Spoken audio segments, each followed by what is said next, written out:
teach. I'm coming to you today from Riverbanks Zoo and Gardens here in Columbia, South Carolina. Behind me you can see some really fun animals having a swim.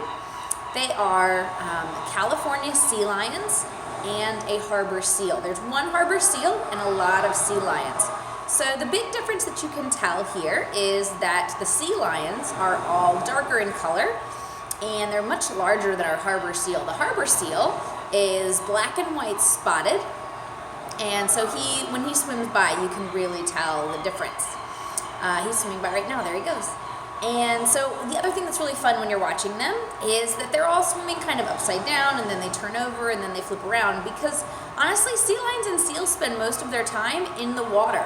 Sea lions do spend more time on land than seals. Seals tend to be more loners. They tend to hang out by themselves more, whereas sea lions are very social and they like to be in groups.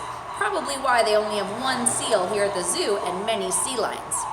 The way to tell the difference between a sea lion and a seal, well, there's a couple of different ways. The main way that you can tell is their ears or lack of ear flaps. So they all have ears, but sea lions have little ear flaps that stick out from their little heads, right? And then seals actually just have a hole. So when you're looking at them and you see their little face and you see the little flaps, that's a sea lion. And then when you don't, that's a seal. Another way to tell them apart is the different way they use their flippers. So a sea lion that just swam by so beautifully and perfectly at that moment has these big, beautiful front flippers. They've got these nice front flippers, and they've got back flippers, which also can be turned around, and that is really good for helping them on land. They move around on land a lot more and a lot easier than seals, and they primarily seem to swim using their front fins.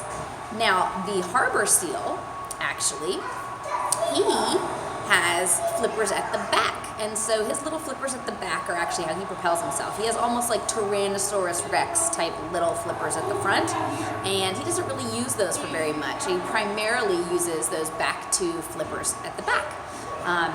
Both sea lions and seals live to be 23 to 25 years old, and they like to live around the coasts and on islands. So there's a little bit of information for you about seals and sea lions here from the Riverbanks Zoo and Gardens. Bye!